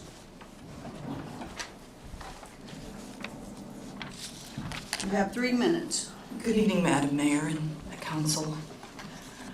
Not very long ago, school librarians... I'm sorry, Karen Lewis. Not very long ago, school librarians accepted the idea that one of their most important tasks was to protect children's innocence. Until recently, parents sent their children to school with the trust that the library would not be a corrupting influence. They believed that there are enough books in the world that children can learn without being exposed to evil. Filtering out books with harmful and inappropriate messages was part of the school librarian's job. Children's book publishers did not release such books as they are now, fearing a backlash from their best customers, which are the schools. My goodness, how things have changed now, though. Today, the librarians rely heavily upon publishers' ratings and reviews of books to place on the shelves in the libraries. I've seen glowing reviews by publishers about books that contain absolute obscenity within their pages, from graphic writings of incest of young children, raping and then urinating on the rape victim, fisting her, to raping and then murdering the victim. There are even books that contain sadomasochism. In fact, David Helkenberg, she's the Fairbanks Borough librarian, states that her research shows that teens want more access to books containing sexual bondage and sadomasochistic scenes. I don't believe that myself. I think maybe David wants that. She's about 25 years old. Where do they learn this? David Helkenberg should not have access to children. And from the amount of pornographic literature in all of our libraries, neither should any other librarian, except with few exceptions. Pat Tully, who's the Ketchikan Library Director, boasted that she and her colleagues remained resolute in their determination to expose children to these ideas. The Alaska Library Association's membership includes more than 500 community and school libraries throughout Alaska. No one attending the workshop earlier last year in March openly objected to the notion that children should be exposed to highly sexualized books. Well, all those people there, why is no one saying anything? They all think the same, and we need better librarians and people connected to children. I've seen the enemy, and they are the librarians, and anyone who is fighting to keep obscene books in the libraries. Our children are under attack. Their innocence is being stolen. Their ideas about human sexuality are being wildly distorted. The children need to be protected from the librarians who shelf obscene and pornographic material on their shelves. In Luke 7, chapter 17, Jesus tells his disciples, "It is impossible that offenses and hurts will come, but woe unto him through whom they come. It would be better for him that a millstone was hanged about his neck and he be cast into the sea, that he should offend, rather than he should offend or hurt one of these little ones." We need to fix this. We need to fix this. Okay. And next is Jeannie Kuzinski.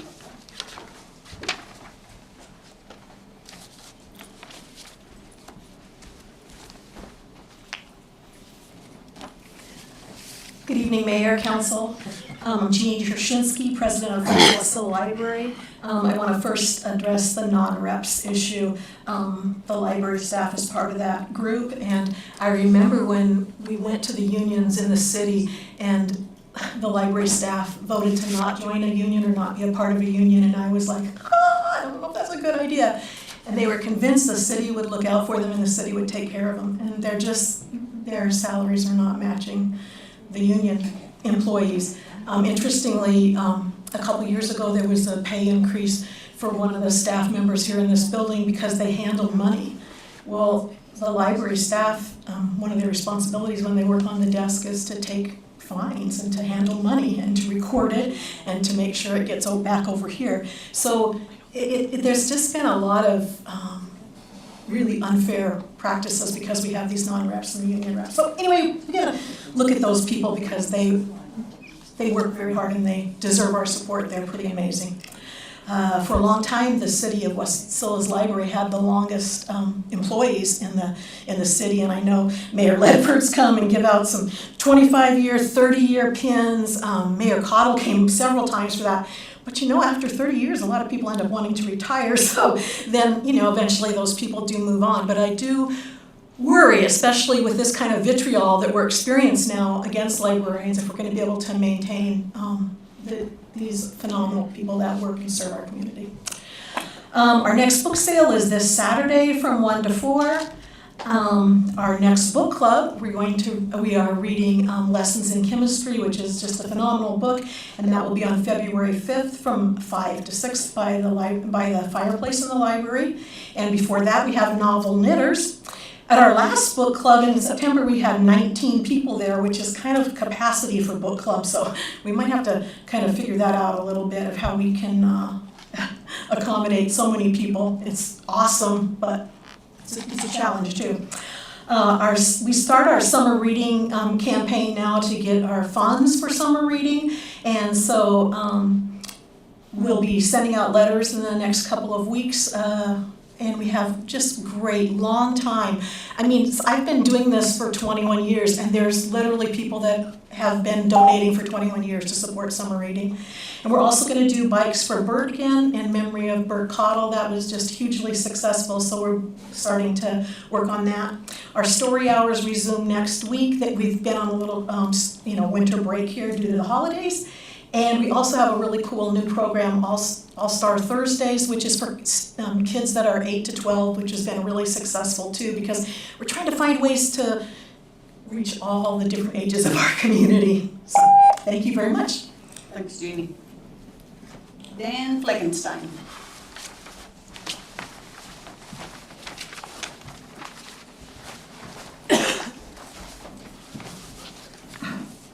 I'm Dan Fleckenstein, President of Matsu Softball Association. And I'm here to give a season recap update for our activities at Bumpus Ballpark in relation to our management agreement that's been in effect since 2006.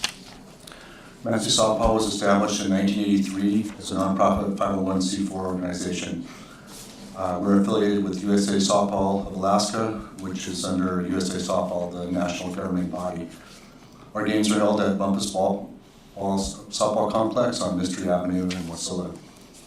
We organize leagues for co-ed and men's with skills-based divisions of play.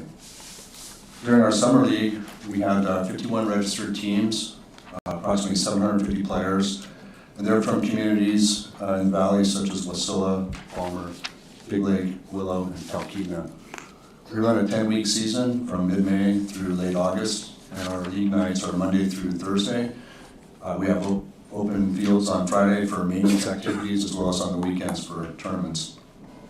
Matsu Softball generates over $300,000 estimated community financial impact through the sales of food, concession, fuel, and other costs related to playing softball. We also generate estimated over $7,000 in City of Wasilla sales tax each summer. We hosted 4 major tournaments at the ballpark this summer. The Matsu Memorial was in May. The Milk Shot Showdown was in July, and the Milk Shot's one of the largest tournaments held in the state. We also hosted 2 state championship tournaments. Throughout our tournaments, we hosted 92 teams, 80 of which came from outside the Matsu Valley, and roughly 1,380 participants. Communities represented during these tournaments were teams from Anchorage, Fairbanks, Kenai, Juneau, Homer, Soldotna, Nome, Valdez, Kotzebue, and Talkeetna. The Matsu softball complex is known throughout the state as being one of the finest places to play softball, and people come from all over the state to attend tournaments that we host. Our organization generates estimated $130,000 in community financial impact for lodging, local dining, fuel, concessions, and other related fees by holding these tournaments. And we also estimate that we raised over $3,000 in city sales tax during this time. We are at a time that we're growing, and our priority needs to accommodate this growth are expansion of our fields. We need 2 additional all-weather turf softball fields to support our leagues, as well as the local high schools have been attempting to use our fields in the spring for their tournaments. However, the weather and those things have not allowed us to accommodate that. We also need to expand our parking lot. It's not adequate for the amount of traffic that we have, and it also needs to be paved and organized so that emergency services can safely access the fields at a time of high peak traffic, and they're able to provide support when they need it. Is my time up? Okay. We got the rest of the information. Thank you very much. Thank you.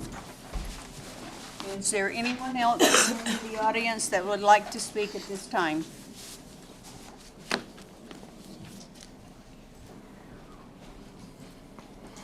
I'm Mary Rovetta. I'm on the outskirts of Wasilla, where I live. I'm just here to support Jackie Goforth and Karen Lewis, and I'm in agreement with them. Thanks.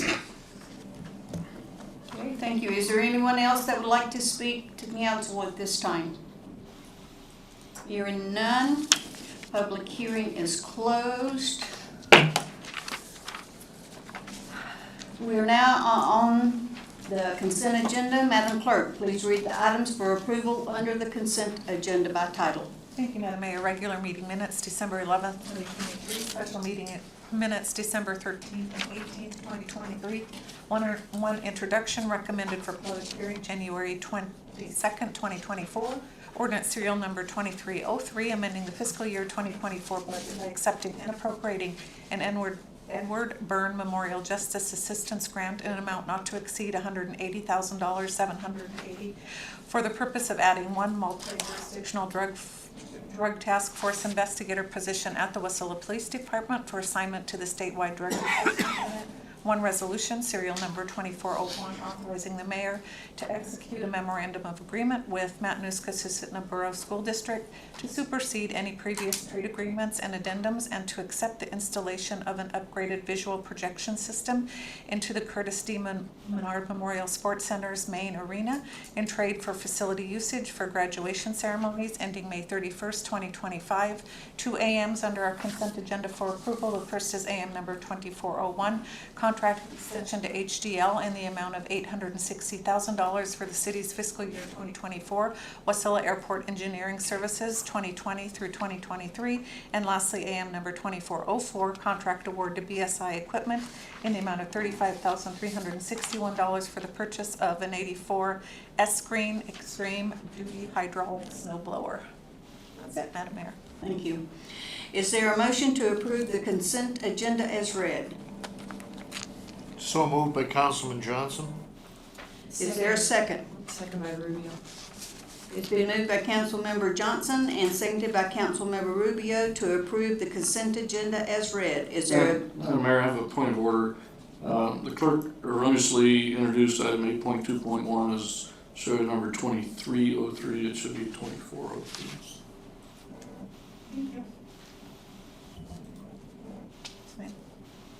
okay? Is there objection to the motion? Hearing none, the motion is approved. There is no unfinished business and new business. Madam Clerk. Thank you. AM number 2402, approving the goals and initiatives for fiscal years 2025 and 2026. Okay, Mr. Graham.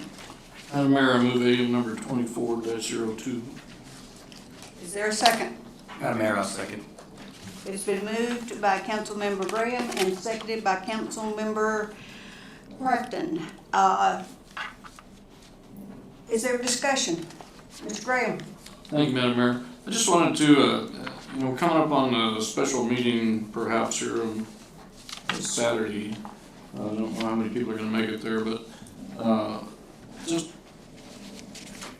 to kind of reflect on things, we've approved these, goals and initiatives for the coming fiscal years. But that doesn't mean that they are set in stone, so I just wanted to go over that if the council members have particular items that they want to continue to pursue, which are different than what we had here. They're certainly welcome to do that at the special meeting. Thank you, Madam Mayor. Any further discussion? Hearing none. Is there objection to the motion? Hearing none. AM 24-02 is approved. We are now at communications. Madam Clerk, please read the title of the IM. Thank you. IM number 2401, monthly financial reports for the period ending October 31, 2023, to include the month-to-date expenditure report and disbursements greater than $10,000. Okay, we are on to audience comments, 3 minutes per person. It's a time for members of the public to share their views with the council. This is not a question and answer period or a time for dialogue. Speakers may be referred to administration, or issues raised may be taken under advisement by the council or administration. Is there anyone present who would like to address the city council? Please begin by stating your first and last name.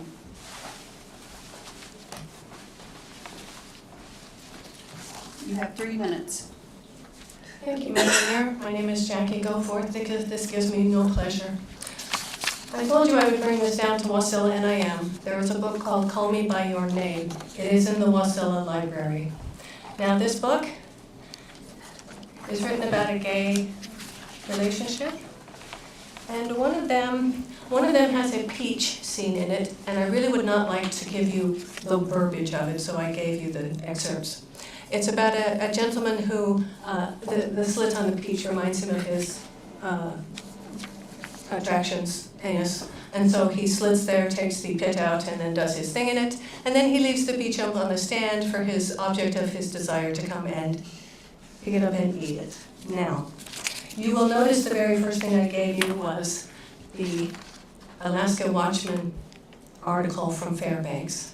And in it, as she says, that the sexual content needs to be given to 12-year-olds. It also says that in conservative families, it needs to be hidden.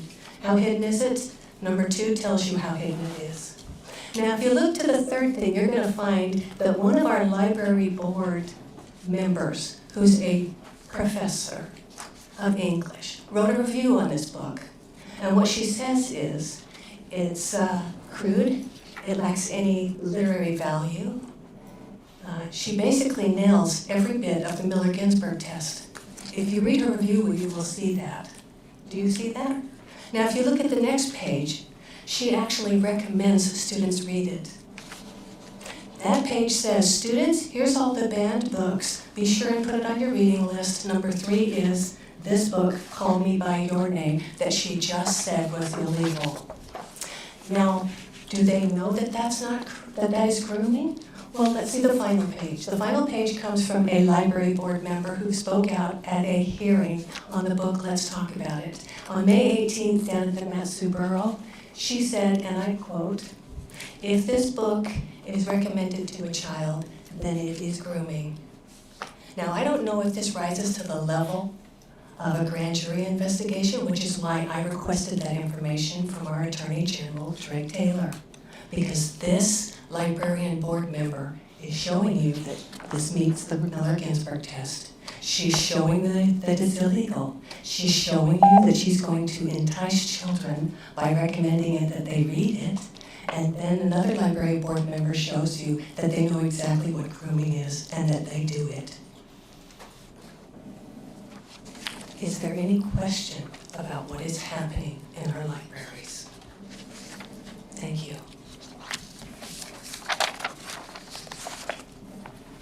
Is there anyone else that would like to address the council at this time? please begin by stating your first and last name. You have 3 minutes. I'm Dan Fleckenstein, President of Matsu Softball Association, And I wanted to speak in support of the goals and initiatives that are being considered.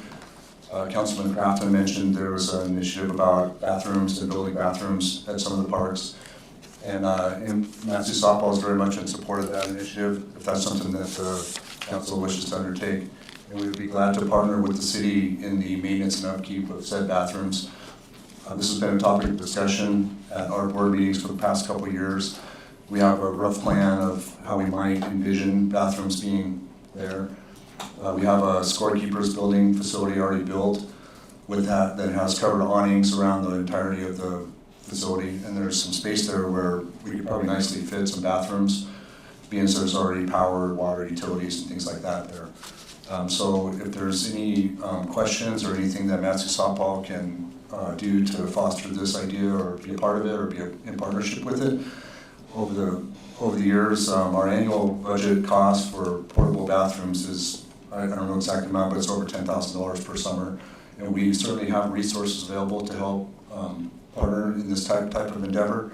And we'd be willing to do whatever we could to meet you halfway or do our part to see the bathrooms being built at Bumpus Softball Complex. Thank you. Thank you. Is there anyone else? Hearing none, seeing no one, audience comments is closed. Madam Clerk. Thank you, Madam Mayor. Just want to remind council as well as our audience members, we do have a strategic planning presentations by departments this Saturday here at City Hall, 10 a.m. And so as far as I know, all council members will be present. We also have some joint meetings coming up with the Planning Commission, Title 16 rewrite, and so those are noted in your clerk's report. They also appear on our public meetings calendar.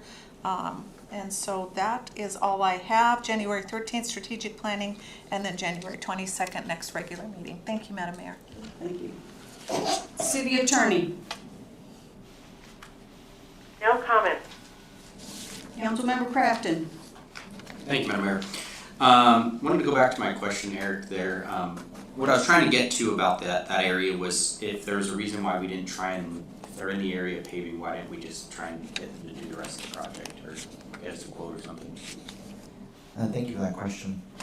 The paving that we talked about tonight was an additive alternate to the major paving of this summer. And we felt that budgetary, all we could fit was the patch that we had to dig up their water line, and that's where that initial paving by their porta potties was. It was just to fix that. And then the pavement on the other side of the road is for access to the Bumpus water facility. So they're tertiary, they're nearby. Your discussion about a broader project, we've been in discussion with the Matsu Softball Association looking at their plans, and I've been in communication with them, and that's why you see renewed communication with the council.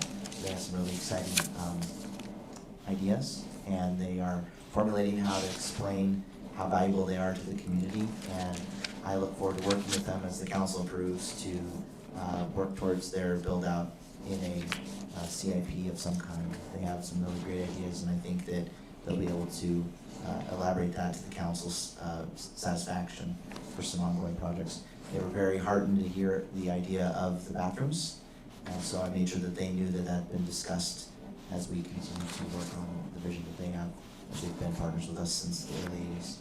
Wonderful, good to hear. And then just to note, Madam Clerk, I will not be here this Saturday.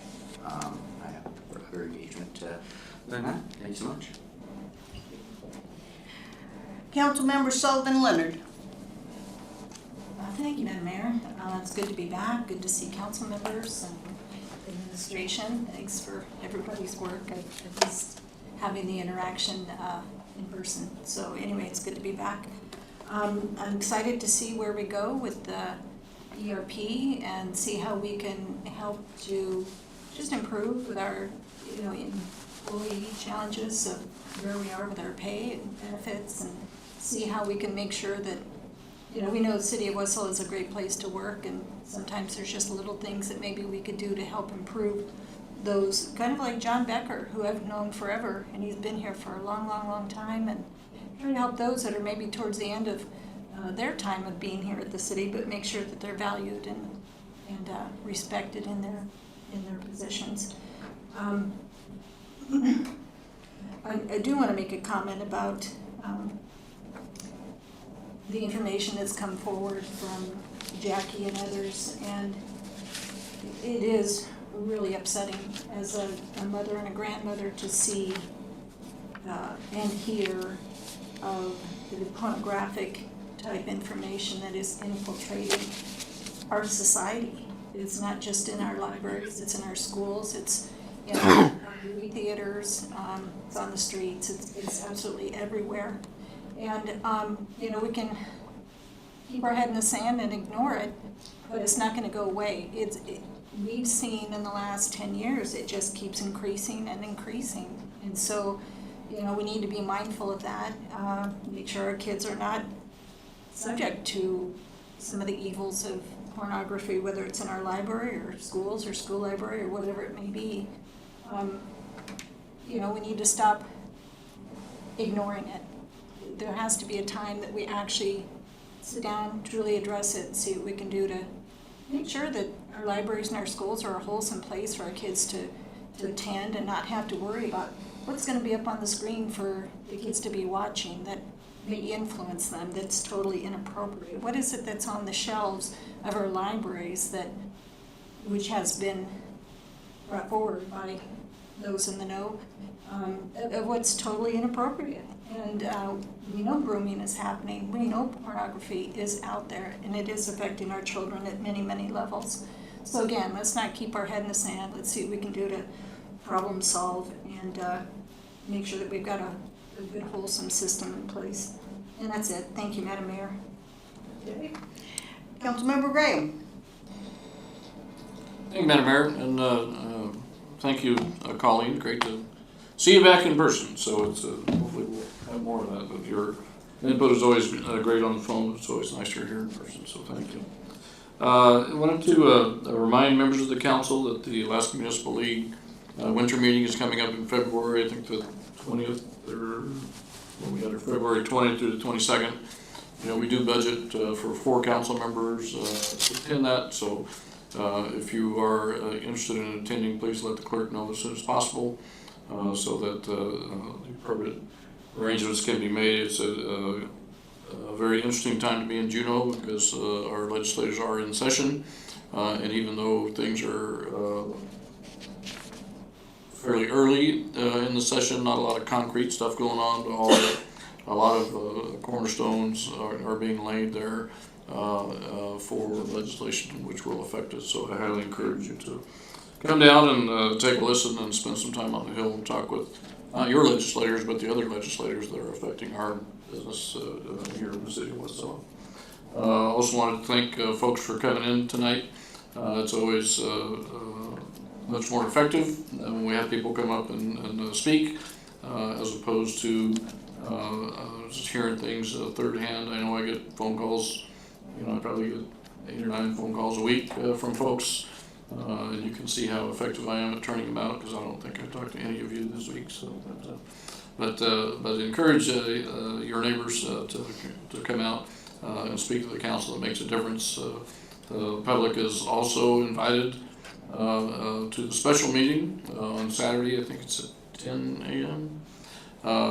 So there will be an opportunity for public input and the public to speak when we talk about goals and initiatives and listen to the presentations from the departments about what it is they would like to do, which is how we then form our budgets and move forward. So I look forward to seeing you and your neighbors here on the 13th. And once again, great to see you again, Colleen. Look forward to seeing more of you. Thank you, Madam Mayor.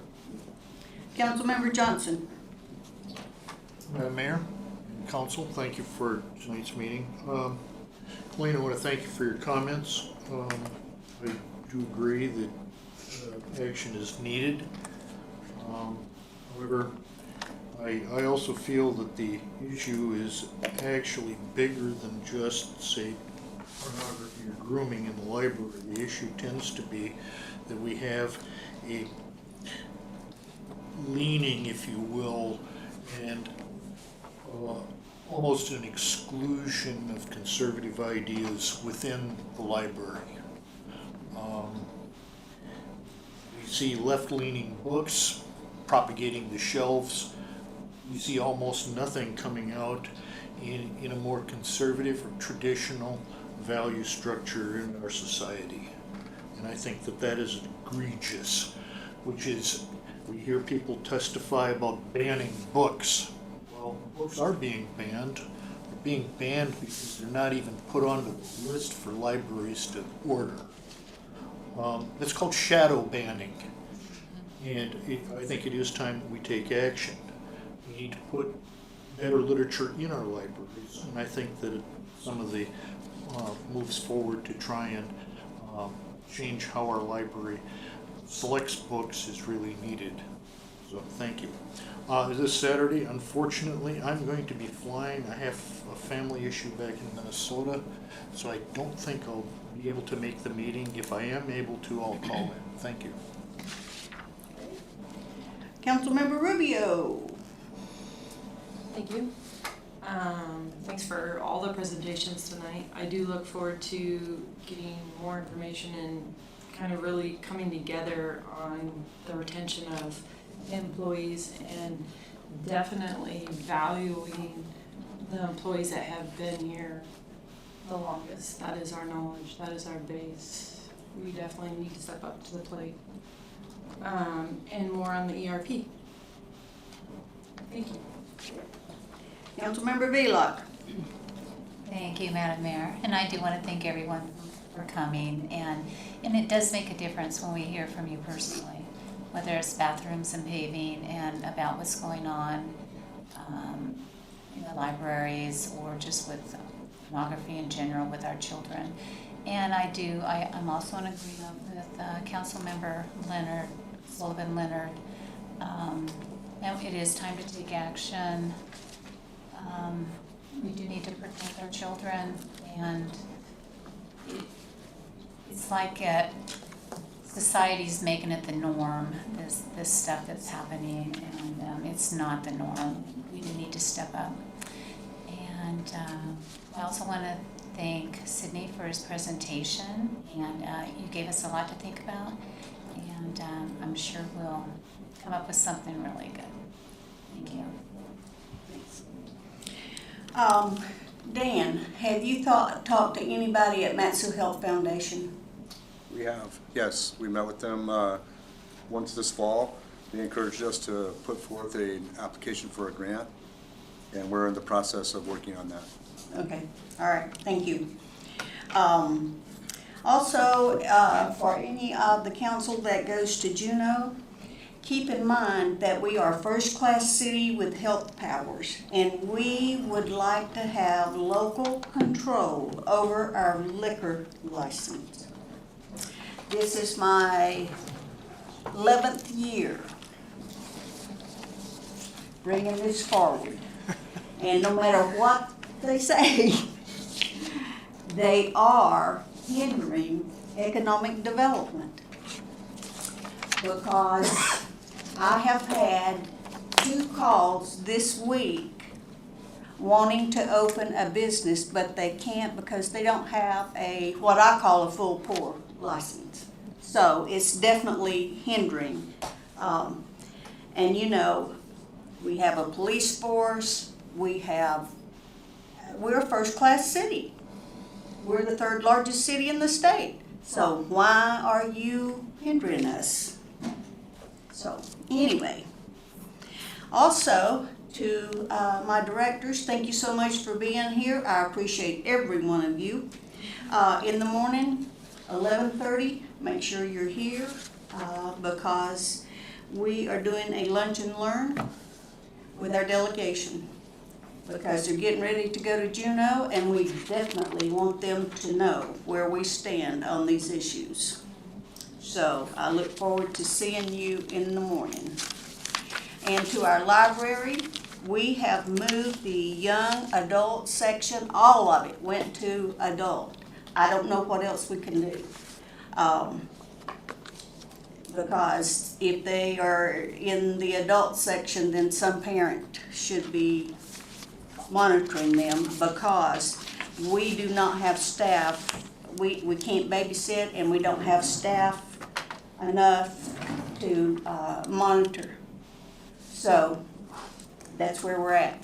I personally think we have done our part in moving the young adult books to the adult section. So anyway, thank you all. Sydney, thank you for your presentation. And I look forward to seeing everybody on the 22nd. We are adjourned. Holly Wells has left.